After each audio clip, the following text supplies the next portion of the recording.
నమస్కారం.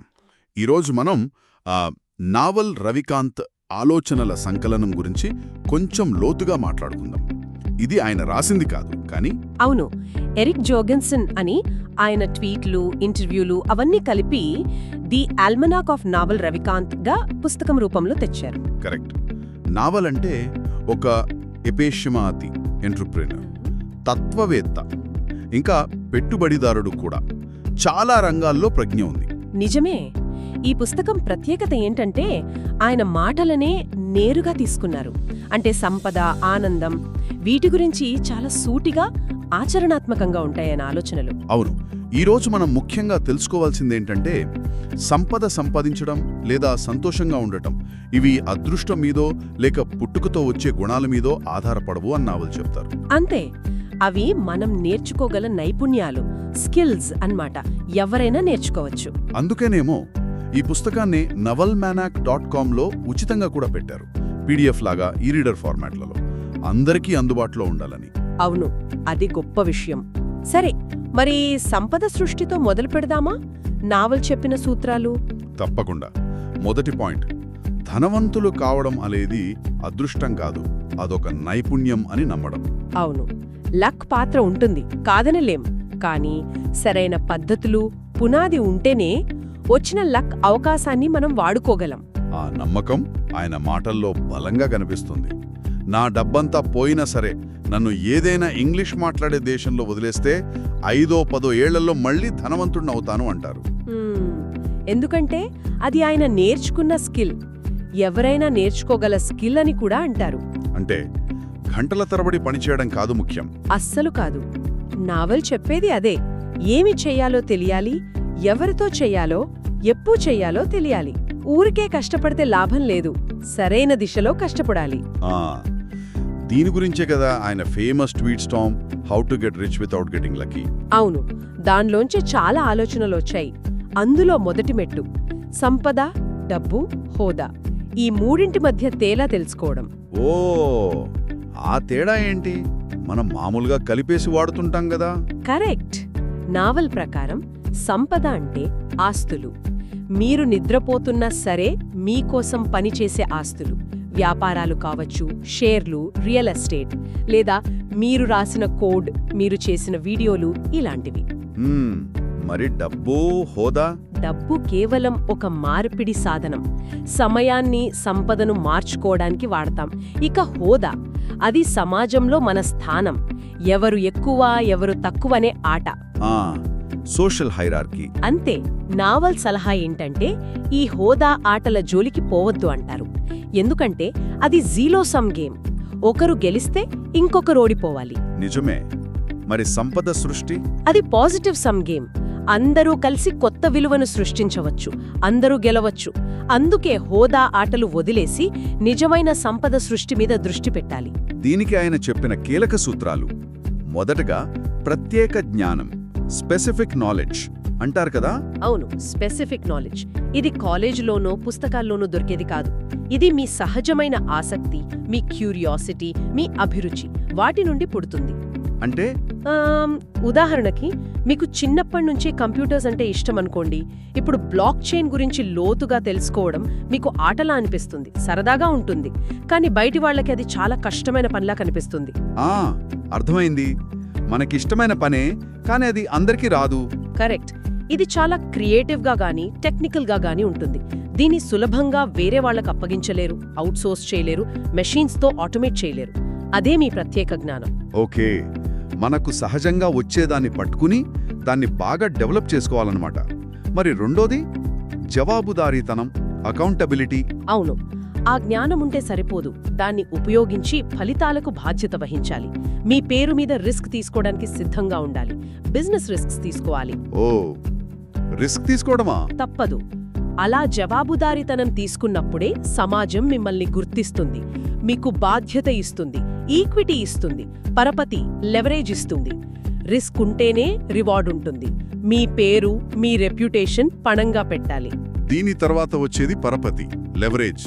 ఇది మనం చేసే పని ఫలితాన్ని చాలా రెట్లు పెంచుతుందన్నారు. ఫోర్స్ మల్టిప్లయర్ లాంటిది. అవును, లెవరేజ్ చాలా ముఖ్యం. దీనిలో 3 రకాలు చెప్పారు నావల్. 1 శ్రమ, లేబర్, అంటే మీ కింద పనిచేసేవాళ్ళు. ఇది పాత పద్ధతి, మేనేజ్ చేయడం కూడా కష్టం.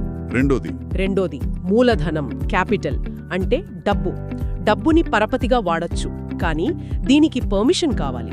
వేరే వాళ్ళు మీకా డబ్బు ఇవ్వాలి. అది అందరికీ దొరకదు. పర్మిషన్డ్ లెవరేజ్ అంటారు. ఇక మూడోది, ఇదే కొత్తది, శక్తివంతమైనది అంటారు కదా. అదే ప్రతిరూపణకు ఉపాంత వ్యయం లేని ఉత్పత్తులు, products with no marginal cost of replication. అంటే ఒకసారి తయారు చేశాక ఇంకో కాపీ చేయడానికి దాదాపు ఖర్చే ఉండదు. ఉదాహరణకి కోడ్, మీడియా. కరెక్ట్. సాఫ్ట్వేర్, పుస్తకాలు, వీడియోలు, పాడ్కాస్ట్లు ఇలాంటివి. వీటిని సృష్టించడానికి, ప్రపంచమంతా పంచడానికి ఎవరి అనుమతి అక్కర్లేదు. పర్మిషన్లెస్ లెవరేజ్ది. ఇది చాలా ప్రజాస్వామ్యబద్ధంగా ఉంది కదా. ఎవరైనా దీన్ని వాడుకోవచ్చు. ఖచ్చితంగా. ఇప్పటి కొత్త తరం సంపన్నులు ఎక్కువగా దీన్నే వాడుకుంటున్నారు. కోడ్ రాయడం లేదా మీడియా సృష్టించడం ద్వారా. డిజిటల్ యుగం మనకిచ్చిన వరమిది. దీని కనెక్ట్ అయ్యేది యాజమాన్యం, ఓనర్షిప్. అవును, మీరు మీ సమయాన్ని గంటల చొప్పున అద్దెకిస్తే, అంటే జీతం కోసం పనిచేస్తే నిజమైన సంపదను నిర్మించలేరు. ఏదో ఒక రూపంలో వ్యాపారంలో వాటా, ఎక్విటీ ఉండాలి, ఓనర్షిప్ ఉండాలి. అప్పుడే మనం నిద్రపోతున్న సంపాదన వస్తుంది. అంతే. ఒక ఉద్యోగి కంటే స్వంత ప్రాక్టీస్ పెట్టుకున్న డాక్టర్కి గాని, కంపెనీలో షేర్లున్న ఉద్యోగికి గాని సంపద సృష్టించే అవకాశం ఎక్కువ. యాజమాన్యం ముఖ్యం. చివరిగా తీర్పు, జడ్జిమెంట్. దీన్ని తక్కువ అంచనా వేస్తారన్నారు. నిజమే. జడ్జ్మెంట్ అంటే సరైన నిర్ణయాలు తీసుకోవడం. ముఖ్యంగా దీర్ఘకాలంలో ఏం జరుగుతుందో ఊహించగలగడం. మీ దగ్గర పరపతి ఉంటే మీ జడ్జ్మెంట్ ప్రభావం కొన్ని 100 రెట్లు పెరుగుతుంది. అంటే మంచి జడ్జ్మెంట్ ఉంటే లాభం అంతే ఎక్కువ. అవును, చెడు జడ్జ్మెంట్ ఉంటే నష్టం కూడా అంతే ఎక్కువ. అందుకే పెద్ద కంపెనీ సీఈఓలకి వాళ్ల జడ్జ్మెంట్ కోసమే అంత జీతం ఇస్తారు. ఇది అనుభవంతో, ప్రాథమిక సూత్రాలు అర్థం చేసుకోవడంతో వస్తుంది. ఈ సూత్రాలన్నీ కలిపితే మిమ్మల్ని మీరు ప్రొడక్టైజ్ చేసుకోండి అనే కాన్సెప్ట్ వస్తుంది కదా. కరెక్ట్గా చెప్పారు. మీ ప్రత్యేకత, your self specific knowledge, accountability plus పరపతి, ప్రొడక్టైజ్ కోడ్ మీడియాతో స్కేల్ చేయడం ప్లస్ యాజమాన్యం. ఇదే ఫార్ములా. అంటే మనకేది ఆటలా అనిపిస్తుందో కనుక్కోవడం, దానిలో బెస్ట్ అవ్వడం, దాన్ని లెవరేజ్తో పెంచడం, దాన్ని ఓనర్షిప్ తీసుకోవడం. అదే నావల్ చెప్పే సంపద సృష్టి మార్గం. సరే, సంపద గురించి బాగానే చర్చించాం. ఇప్పుడు ఆనందం వైపు వెళ్దామా? అది కూడా అంతే ముఖ్యం కదా. తప్పకుండా వెళదాం. డబ్బు ఎంత ఉన్నా ఆనందం లేకపోతే ఏం లాభం? నావల్ చాలా బలంగా చెప్తారు, ఆనందం నేర్చుకోబడుతుంది అని. అది పుట్టుకతో రాదు అని. అవును, అది బయట పరిస్థితుల మీద కూడా ఆధారపడదు. ఆయన తన ఆనంద స్థాయి గతంలో చాలా తక్కువ ఉండేదట. ఒక 210 అనుకోండి. దాన్ని 910కి పెంచుకున్నారట. అందులో డబ్బు పాత్ర చాలా చిన్నది అని కూడా చెప్తారు. అంటే ఆనందం కూడా ఒక స్కిల్ లాంటిదా, ఫిట్నెస్ లాగా? కరెక్ట్. ఫిట్నెస్ కోసం వ్యాయామం చేసినట్టు, పోషకాహారం తీసుకున్నట్టు, ఆనందం కోసం కూడా మనం కొన్ని పనులు చెయ్యాలి. దాన్ని అభ్యసించాలి, మెరుగుపరుచుకోవాలి. ఇది చాలా పర్సనల్ జర్నీ. మరి నావల్ దృష్టిలో ఆనందం అంటే ఏంటి? ఎప్పుడూ నవ్వుతూ ఉండటమా? అది కాదు. ఆయన నిర్వచనం కొంచెం లోతైనది. ఆనందమంటే మీ జీవితంలో ఏదో లోపించింది అనే ఫీలింగ్ లేకపోవడం. అదే మన సహజ స్థితి, డిఫాల్ట్ స్టేట్ అన్నమాట. అంటే కోరికలు లేని స్థితా? కోరికలు లేకపోవడం, పూర్తిగా వర్తమానంలో ఉండటం. ఇది పాజిటివ్ థింకింగ్ కాదు. ఎందుకంటే నేను సంతోషంగా ఉన్నాను అని అనుకుంటే దాని వెనుక గతంలోనో భవిష్యత్తులోనో సంతోషంగా లేను అనే ఆలోచన ఉంటుంది. అది ద్వంద్వత్వం. నిజమైన ఆనందం దీనికి అతీతం. అంటే బాధ, కోరికలు, గతం గురించిన చింత, భవిష్యత్తు భయం ఇవేవీ లేకుండా ప్రస్తుతం ఉన్నదాన్ని ఉన్నట్టుగా యాక్సెప్ట్ చేయడం. ఖచ్చితంగా. అంగీకారం, యాక్సెప్టెన్స్. ప్రపంచం మనకు నచ్చినట్టు మారాలని కోరుకోకుండా పరిస్థితుల్ని ఉన్నవి ఉన్నట్లుగా చూడగలగడం. అప్పుడు మనసులో అలజడి తగ్గుతుంది. అదే శాంతి. అదే ఆనందానికి బేస్. మరి ఆనందానికి అడ్డంకులేంటి? కోరికల గురించి చాలా ఇంట్రెస్టింగ్గా చెప్పారు. ప్రతి కోరిక అది తీరే వరకు మనం అసంతృప్తిగా ఉండటానికి మనతో మనం చేసుకునే కాంట్రాక్ట్. అవును. అంటే కోరికలు ఉండకూడదా అంటే అది కష్టం. కానీ వాటిని చాలా జాగ్రత్తగా ఎంచుకోవాలి. ఒకేసారి 1 లేదా 2 బలమైన కోరికలు పెట్టుకుంటే చాలు. లేదంటే మనసు ఎప్పుడూ అసంతృప్తితోనే ఉంటుంది. విజయాలు సాధిస్తే ఆనందం వస్తుంది అనుకోవడం కూడా తప్పేనా? హెడోనిక్ అడాప్టేషన్ అంటారు కదా. నిజమే, మనం కొత్త వాటికి విజయాలకి త్వరగా అలవాటు పడిపోతాం. ఆ సంతోషం ఎక్కువ కాలం నిలవదు. అందుకే నావెల్ భవిష్యత్తులో రిటైర్ అయి సంతోషంగా ఉందామని కాకుండా ఇప్పుడే ఈ క్షణంలోనే అంతర్గతంగా రిటైర్ అవ్వండి అంటారు. ఆ అంటే బయట ఏం జరిగినా లోపల ప్రశాంతంగా ఉండగలగడం. అంతే. ఇంకొక పెద్ద శత్రువు అసూయ, ఎన్వి. ఇది ఆనందాన్ని పూర్తిగా తినేస్తుంది. దానికాయన చెప్పిన థాట్ ఎక్స్పెరిమెంట్ ఏంటి? మీరు ఎవరైనా చూసి అసూయ పడుతున్నారనుకోండి, ఒక్క క్షణం ఆగండి, ఆలోచించండి. మీరు ఆ వ్యక్తితో 100% ప్లేసెస్ మార్చుకుంటారా? వాళ్ల జీవితం, కష్టాలు, బాధ్యతలు, లోపాలు అన్నీ తీసుకుంటారా? మ్మ్. చాలాసార్లు లేదు అనే సమాధానం వస్తుంది కదా. అవును.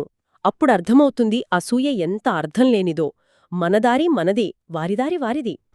దీనికంతటికీ పరిష్కారం వర్తమానంలో ఉండటం, ప్రెజెన్స్. మనసు ఎప్పుడూ అటూ ఇటూ పరిగెడుతూ ఉంటుంది. నిజమే. వర్తమానంలో ఉండటం ప్రాక్టీస్ చెయ్యాలి. ధ్యానం లాంటివి సహాయపడతాయి. చివరికి మనకు కావాల్సింది అంతర్గత శాంతి, పీస్. నావల్ మాటల్లోనే చెప్పాలంటే, శాంతి అంటే విశ్రాంతిలో ఉన్న ఆనందం, ఆనందమంటే కదలికలో ఉన్న శాంతి. వావ్, బావుంది. ఈ రెండూ ఒకదానితో ఒకటి ముడిపడి ఉన్నాయి. మరి ఈ శాంతిని, ఆనందాన్ని అలవాట్ల ద్వారా ఎలా పెంచుకోవాలి? ఇది స్కిల్ అన్నప్పుడు ప్రాక్టీస్ చేయాలి కదా. అవును. ఫిట్నెస్ లాగే మానసిక ఆరోగ్యం, ఆనందం కోసం కొన్ని అలవాట్లు చేసుకోవాలి. నావల్ కొన్ని ముఖ్యమైనవి చెప్పారు. 1. ధ్యానం. రోజూ కొద్దిసేపైనా మనసుని గమనించడం. ఆలోచనలను ఆపాలని చూడకుండా వాటిని సాక్షిగా చూడటం. 2. వ్యాయామం. కరెక్ట్. రెగ్యులర్గా ఫిజికల్ యాక్టివిటీ. 3. ఆహారం. తక్కువ ప్రాసెస్ చేసిన ఫుడ్డు, తక్కువ చక్కెర. 4. మీ చుట్టూ ఉండేవాళ్లు. నెగటివ్ వ్యక్తులకు, వార్తలకు దూరంగా ఉండటం. పాజిటివ్గా ఉండేవాళ్లతో గడపడం. అదేనా ఆ 5 చిమ్స్ థియరీ? అవును. మనం ఎక్కువ టైం స్పెండ్ చేసే 5గురి ప్రభావం మనపై ఉంటుంది. సో, ఫ్రెండ్స్ని జాగ్రత్తగా ఎంచుకోవాలి. 5వది టెక్నాలజీ వాడకం. ఫోన్, సోషల్ మీడియా తగ్గించడం. ఓకే. ఈ అలవాట్లు పాటిస్తే ఆనందాన్ని పెంచుకోవచ్చు. ఇక 3వ భాగం, మిమ్మల్ని మీరు రక్షించుకోవడం, సేవింగ్ యువర్ సెల్ఫ్. దీని అర్థం? దీని సారాంశం ఒక్కటే. అంతిమ బాధ్యత మీదే. మీ ఆరోగ్యం, మీ సంపద, మీ ఆనందం. వీటికి మీరే బాధ్యులు. వేరే వాళ్లను బ్లేమ్ చెయ్యలేరు. డాక్టర్లు మిమ్మల్ని ఆరోగ్యంగా చేయరు అన్నట్టుగా. అదే, వైద్యులు మిమ్మల్ని ఆరోగ్యంగా చెయ్యరు, పోషకాహార నిపుణులు మిమ్మల్ని స్లిమ్గా చెయ్యరు, గురువులు మిమ్మల్ని ప్రశాంతంగా ఉంచరు. చివరికి మిమ్మల్ని మీరే రక్షించుకోవాలి. ఇది చాలా పవర్ఫుల్ స్టేట్మెంట్. మన జీవితానికి మనమే ఓనర్షిప్ తీసుకోవాలి. దీనికి కొనసాగింపుగా ప్రామాణికత గురించి చెప్పారు, ఆథెంటిసిటీ. అవును. మిమ్మల్ని మీరుగా ఉండటంలో ఎవరూ మిమ్మల్ని ఓడించలేరు. No one can compete with you on being you అంటారు. వేరే వాళ్ళలా ఉండటానికి ప్రయత్నించద్దు. మీ ప్రత్యేకత ఏంటో కనుక్కోండి. మీకు సహజంగా ఏం వస్తుందో, ఏం చేయడం ఇష్టమో దానిపై ఫోకస్ చేయాలి. అంతే. ప్రామాణికత ద్వారా పోటీ నుండి తప్పించుకోండి. Escape competition through authenticity. మీలా ఇంకెవరూ లేరు. అదే మీ బలం. ఈ మిమ్మల్ని మీరు రక్షించుకోవడంలో ఆరోగ్యం చాలా ముఖ్యమని కూడా చెప్పారు. శారీరక, మానసిక, ఆధ్యాత్మిక ఆరోగ్యం. ఆయన రోజూ ఉదయం చేసే వ్యాయామం ఒక గేమ్ చేంజర్ అంటారు. అవును. ఇది ఆ సులభమైన ఎంపికలు కఠినమైన జీవితం, కఠినమైన ఎంపికలు సులభమైన జీవితం సూత్రానికి సరిపోతుంది. రోజూ వ్యాయామం చేయడం కష్టమైన ఎంపికే కావచ్చు, కాని దీర్ఘకాలంలో జీవితాన్ని సులభం చేస్తుంది. మానసిక ఆరోగ్యం కోసం మళ్లీ ధ్యానం ప్రాముఖ్యత చెప్పారు. మనస్సు కోసం అడపాడప ఉపవాసం లాంటిది అన్నారు. Correct. Intermittent fasting for the mind. ఆ మంకీ మైండ్ అంటే మనస్సులో పరిగెత్తే ఆలోచనలను ఆపాలని చూడకుండా జస్ట్ గమనించాలి, వాటికి అతుక్కుపోకుండా ఉండాలి. అలా చేస్తే మనస్సు ప్రశాంతపడుతుందా? నిజాయితీ, సమాన సంబంధాలు, కోపం లాంటివి వద్దనుకోవడం, ఇవి ఆయనకు ముఖ్యం అన్నారు. అవును. మనకంటూ స్పష్టమైన విలువలు ఉండటం, వాటి ప్రకారం జీవించడం చాలా ముఖ్యం. అదొక కంపాస్లా పనిచేస్తుంది. కష్టమైన సమయాల్లో దారి చూపిస్తుంది. మనలాంటి విలువలున్న వాళ్లనే మనం ఆకర్షిస్తాం కూడా. నిజమే. నిజాయితీగా మనస్సాక్షి ప్రకారం బ్రతికితే లోపల సంఘర్షణ తగ్గుతుంది. అది కూడా శాంతికే దారితీస్తుంది. కరెక్ట్. అద్భుతం.